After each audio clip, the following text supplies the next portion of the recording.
If you want to stay in the same situation, then continue doing what you're doing. And you guys can get on board and go down this 4-lane highway and just rock it out, and you don't have to have a decade of learning process.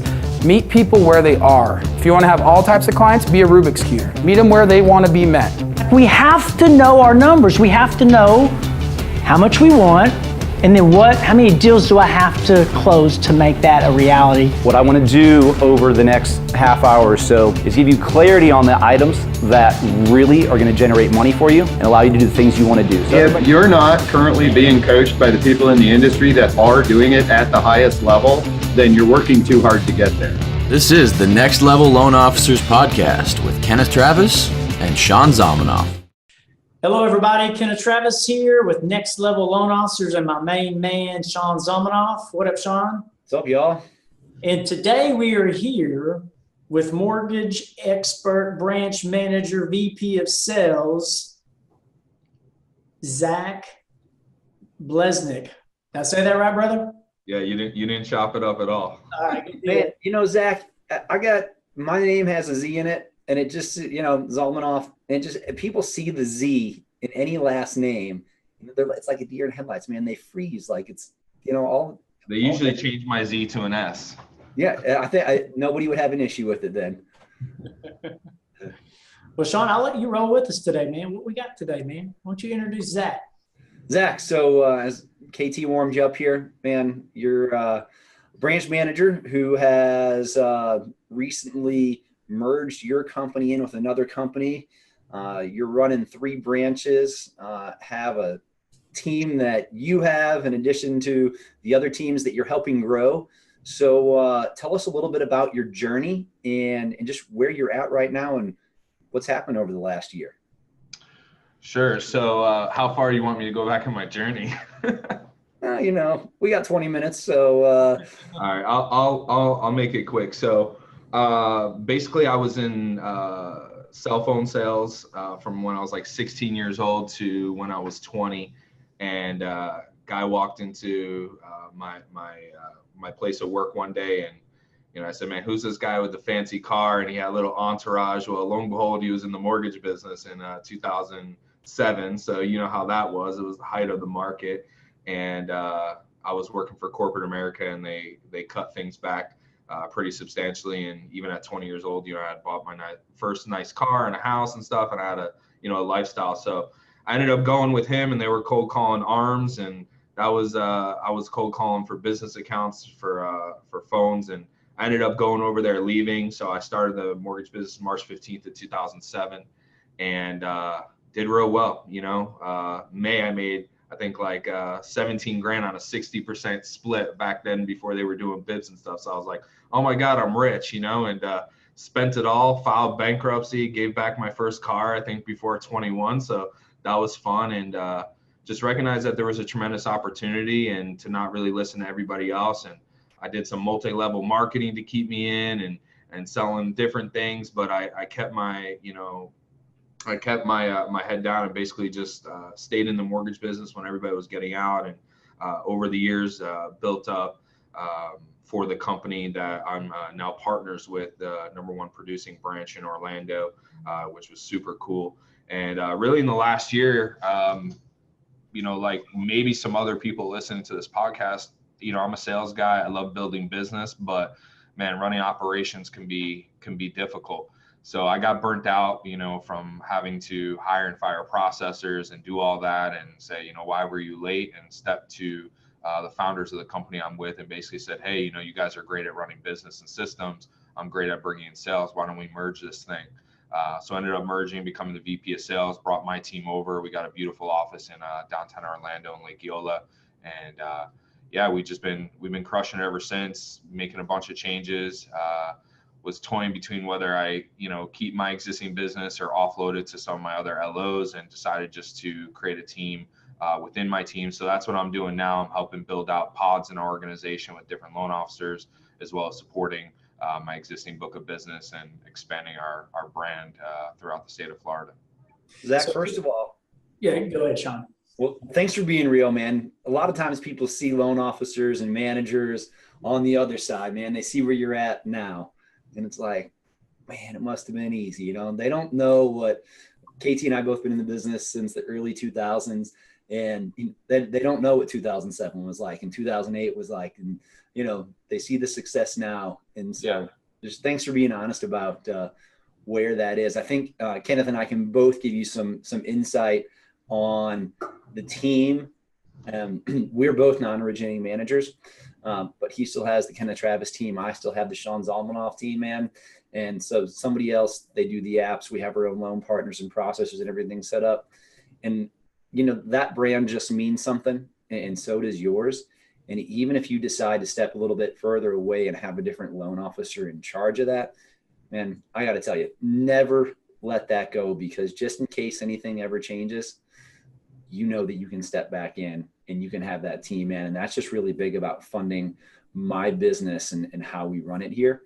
And I think that is with Kenneth as well. Yeah, that's really where I'm at now, Sean, is the business comes in and my loan partners handle it. So, I mean, I've maybe taken 3 applications in the last 60 days, maybe some VIP clients and stuff, just, you know, to do that. But yeah, it's always in your head. You try to get it far away from origination as possible. And then that one VIP realtor comes and says, hey, I've got this high dollar client. And then you get stuck doing an app again. But yeah, I mean, you gotta, to be really successful, and really for anybody that is trying to hit those big numbers, you got to have those loan partners, and you got to have that pod, you know, I call it, set up to be able to make sure everybody's doing it. You know, I saw one of these guys on my team that crashed and burned building his own team, and he knows this. You know, I'm not talking behind his back, but he hired 2 guys, right? And he thought they were great salespeople. He said, "Oh, we're going to do 30 as a team." And the problem is that each one of them was trying to get to 10 a month instead of recognizing their strengths and weaknesses. Okay, let one of the guys fall back that's, you know, not as seasoned, and, you know, let the one guy who knows how to go out and build the relationships bring in the business. And I think that loan officers, you know, everybody has control issues. They want to do it all themselves, and they don't want to invest back in their business. Yeah.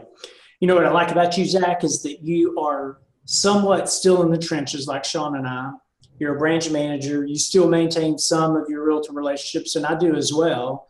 And you know, and we're managing many branches, right? So you've got 10 plus branches that you manage. We've got branches that we manage as well. And we've kind of become the spotlight, AKA recruiters, you know, VPs of sales operations, because our companies recognize that in us. Let me ask you a question. What do you think, like, what do you look for? Because I think that we run similar models just based on our previous conversations. You know, what do we look for in loan officers, right? But more importantly, so it's 2 questions. What do we look for in loan officers, right?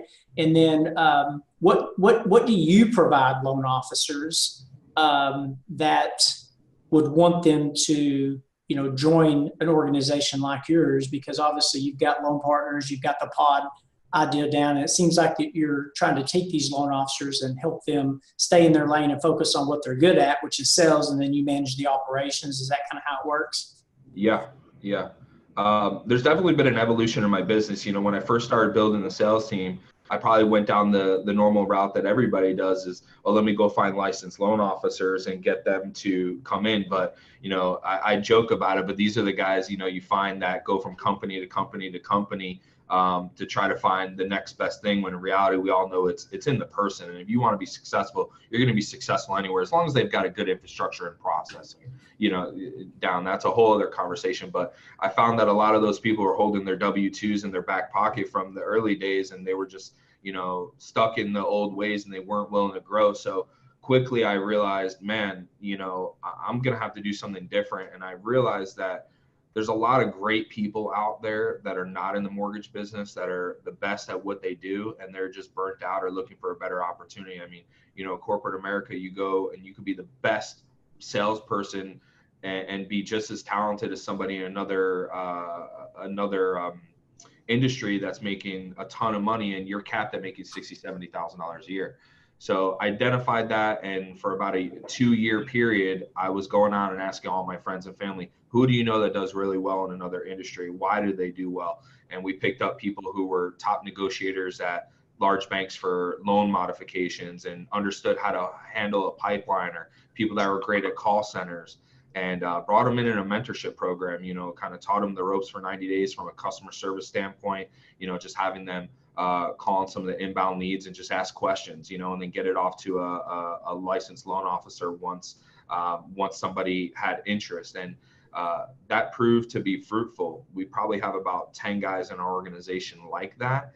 And that's how I built the sales team to exist today. So it's different schools of thought, right? Will I go after somebody who is licensed and ready to go? Absolutely. I'm trying to go after a couple of those guys now that have books of business. But what I found is, a lot of the top producers, they kind of have their own thing going on right now, and, they're set in their ways. So as far as my company, you asked me a question, and I could pause for a second if you want to ask a question about that. Well, I have one question for you on the 10 guys that you have that you organically brought in from other industries.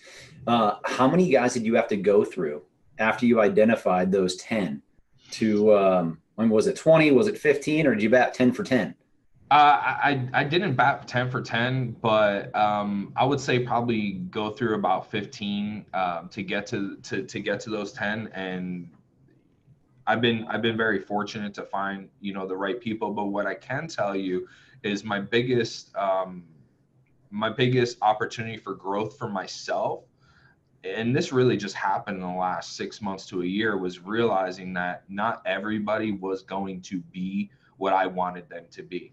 So that's what led to that pod system that I've been developing over the last 90 days, because some of those guys that have come in, maybe they're not, maybe they don't have the ability to go to 10, 15 loans a month on their own, but they can go into another support role. So I didn't just want to say, goodbye, see the door. I think a good leader can always identify what people's strengths are and put them in the appropriate position.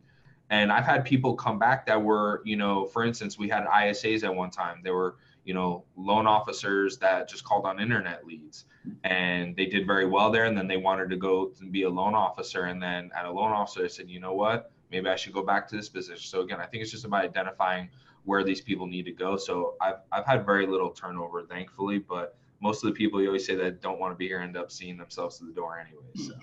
Yeah, you say a couple of things that make a lot of sense to me. And man, one of the things is this, Zach. It's like there's so many originators out there that absolutely are not willing to do the work. If you look over my right shoulder, you see that sign that says "Do the work." But more importantly than that one is no one's coming to save you. There's so many originators out there that they don't have a company problem, Zach. They have like a mirror problem, is what I call it. You go look in the mirror, and that's your problem. And so they can't get out of the way of themselves.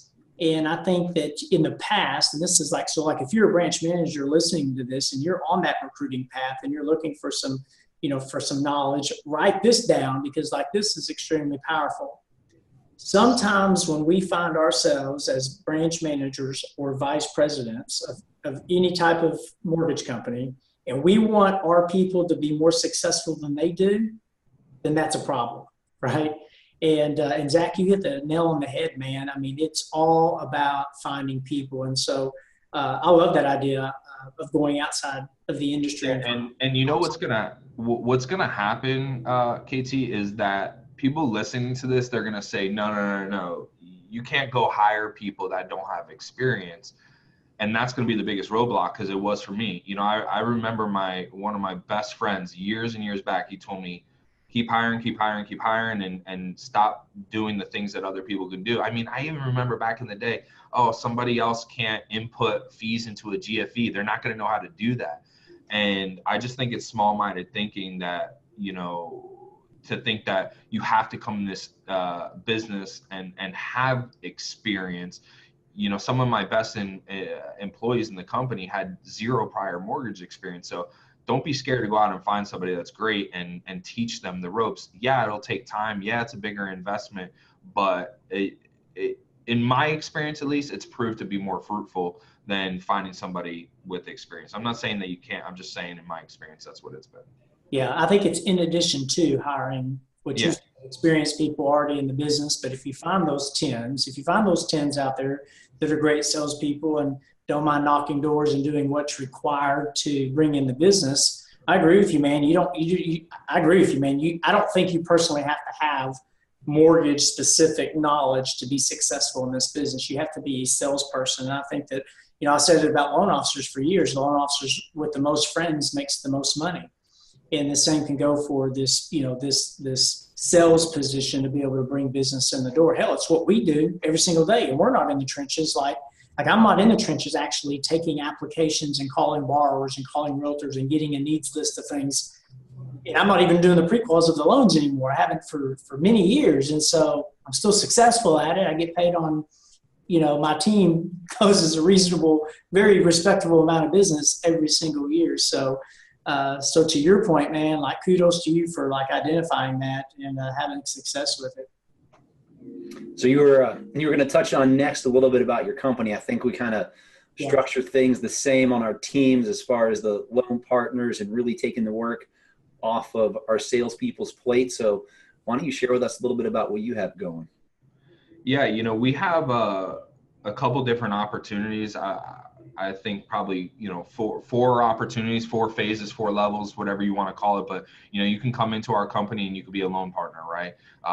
Of course, that requires you to be licensed. You're going to sit in the office. You're going to take applications all day, and you're going to take those deals from start to finish. And you'll be placed under, a top producing loan officer.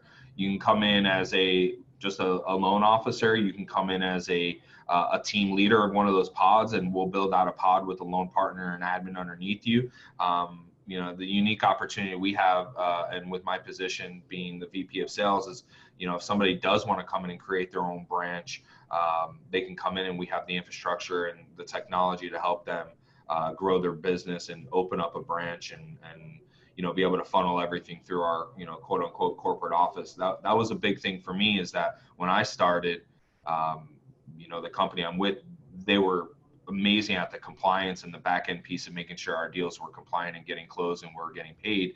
But we didn't have that processing piece. We now have that where, I had to hire all my own processors, right? Now somebody could open up a branch and we'll continue to hire processors on our side and they could funnel everything through there. So it creates consistency. So I'm excited about that. Very good. It's quite the organization that you're building. What are you guys thinking? What are you guys thinking? No, man, it sounds good. It's, there's more than one way to skin a cat. Okay. Yeah. I'm from East Texas, so I'm allowed to say that, but yeah, that's some pretty good stuff. So when you let's just talk about LOs for a second. So like when you're onboarding your loan officers, like what's the, because like, listen, man, and I tell loan officers this all the time, and to our point earlier in the call, you said that, as long as you have a good system, a good process, you can have some success as a loan officer. But what do you think the thing is for you? Like, what's the one thing that you and/or your company do for your LOs that differentiates you from a lot of the competition that's out there? That's a great question. When you come into my office, us as a company, we will never be, at least not now, the company that just has 200-300 loan officers hanging their license. What's unique about us is that we're a team-based model, right?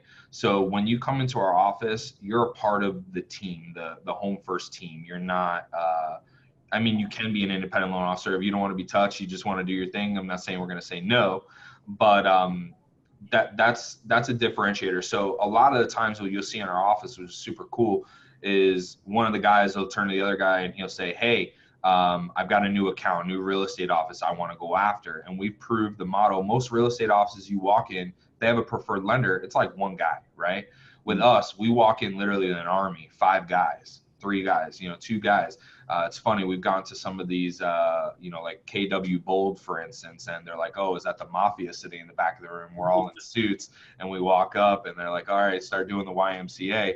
And, we talk and we say, like, this is who we are. We're a team, right? So we have an abundance mindset, right? A guy will be like, okay, he knows because it's proven that if he walks into one office and he tries to do everything himself and the market share that he can get, it's just not going to work. But if he comes in with 2 or 3 other guys, maybe somebody bilingual, it's not uncommon in our office for one agent to have worked with 2 or 3 loan officers, because if that loan officer is not available on the weekend, it's like, okay, the other LO gets it. And it's not even like, hey man, you got to break me off a piece. It's just like, hey, you get this one, I'll get the next. Let's all help each other. So that's huge. You know, to come into a team model where we're all rooting for each other. The guys all say to me all the time, like, man, this wasn't like this in my old company. It was a bunch, you know, a couple old guys in the back, nobody was talking to each other. And here it's all about team and our culture and helping each other, you know, succeed. We meet, you know, once a week as a team.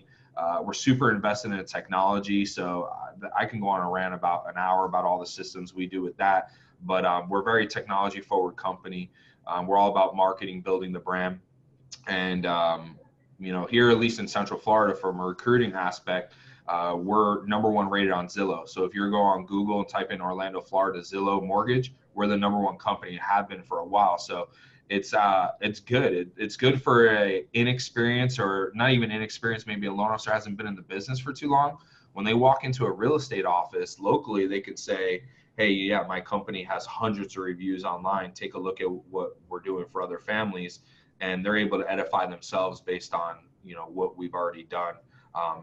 And that, again, that's a team effort. It's not about one single loan officer. It's about the company and how we're all doing together.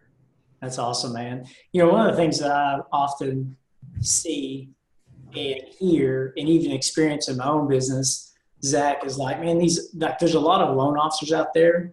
They can't see what they can't see, right? They're blind. They have blind spots. They don't have the experience. They make a common mistake of going out there looking for the company that's going to pay them the most. And me personally, man, I think that's the worst idea that they could have for their business. And in their minds, they think, well, I'm getting paid more. And a lot of times these companies that are paying more don't necessarily have the processes or systems in place to be successful. What are your thoughts on that? We don't have the most aggressive split. We never have, but what we have is opportunity. So my thoughts are, you know, if you're going to go to a company who, yeah, maybe they don't have the most aggressive split, but you're a part of a team that you're getting fed leads and you have the opportunity to grow your business, that's huge. Because, you know, I've got guys who were doing 2-3 loans a year or a month in another company. And, you know, in a matter of 6 months, they're doing 8, 10, 12 leads. And yeah, maybe they're not getting paid as much. Maybe half of it's company source, half of it is self-source, but there's strength in numbers and seeing that bigger picture and realizing, you know, if you're unit driven, as long as you're not sacrificing service or quality, that's always at the forefront. There's no, you know, you do enough deals, you're going to get paid. And, you know, you can't worry about how much you're making shit. You know, a very easy illustration that I give these loan officers, right? And I think it would be great for you guys to share with anybody. Is like loans and relationships with realtors and, you know, comp plans and stuff is like real estate, right? If you're a real estate investor, are you going to get the same rate of return on every single property that you purchase? Yeah, no, right? So I think that sometimes they're blinded by realizing like, okay, if I focus on doing 10 deals a month, whether it's coming from here or there, it's at this comp plan or that comp plan, just go get the business. Because, you know, $100,000 deal and a $200,000 deal and a $300,000 deal all require the same work, generally speaking, right? Yeah, you got some challenging borrowers, but you know what I'm trying to say is like they all require the same amount of work. So why wouldn't you just go out and get the business and stop worrying about the comp plan? Look at the benefit, look at the culture of the company, look at what you're doing, look at what they provide. I mean, yeah. Well, something that we talk about in our coaching group a lot is dollars follow value. You know, you create value and you make the money. And I mean, that's the same thing with units, man. Some of these guys, they focus on, oh man, I had this big month. It's like, well, you had 2 $700,000 loans in there that you hit your comp max on it. And, you know, in order to win that jumbo business. And it's just like, guys, the more units that you bring in, it solves everything. Yeah. It's funny, Sean and I always have in our brothers at Next Level Loan Officers is we have and sisters, we have a question that we've been asking for years. And I ask loan officers this question on a regular basis. Would you rather have 100% of a watermelon or 50% of a grape? I'm sorry, I said that wrong. Let me see. I told you I'd mess something up, Zach. I got ahead of myself in my brain. Would you rather have 100% of a watermelon or half of a So would you rather have Hold on, I got it. or 20% of a watermelon? I say this every day. Yeah, would you rather have 100% of a grape or a half of a watermelon? And man, I jacked that up. But y'all got that? I'm gonna say it one more time. 100% of a grape or 0.5% of a watermelon. And the answer is well, half of a watermelon is a lot bigger than 100% of the grape. Yeah. I think that loan officers, man, they get so tied up in the scarcity mentality that, man, I would much rather get a little bit less, have the ability to have support and getting my loans closed so I can focus and staying in my lane, and that's going out and getting more business. But it's just, I think a lot of these LOs just don't have the, either they're not doing the work, right? They're not willing to do what's required to bring in the business, or they don't believe in themselves. They're afraid. They have all these fears about their business. They have very little or no spousal support. I mean, I could go on and on about it. Yeah. And that's why, going back to no one's coming to save you, and it's the people that we bring on, right? There's a lot of people out there that we can help, but you got to be careful which ones you bring on or which ones we invest in. Well, you said the same, you said one key word there that Zach's been talking about and that you and I have in both of our businesses, and it's support. Like these LOs are coming on and like, well, somebody's going to pay me 25 basis points more. And it's like, well, what's that costing you? Because we're not making 25 basis points more. I had a support staff full of people out here to help you take your applications and gather your conditions and get your files closed so you can go generate and get more leads and more apps in the door. And so you making more is costing you significantly more because you don't have that support, and it's doing stuff. And like we're talking about, man, most salespeople are not good detail people. So let them go run and be salespeople and take the work that they're not good at off their plate. So Zach, man, is there anything else that you'd like to add? Anything that you'd like to drop some last words of wisdom for the people watching and listening to us? Yeah, I mean, one of my business coaches, Rick, he told me something when I went through his course, and I thought it was pretty cool. All this is like talking about what should I do, right? Should I do this? Should I do that? And it could be stressful, this business, but he said something very simple, and he said, you're born, then you die. You make up everything else in between. So if something's not working, you don't like it, change it, right?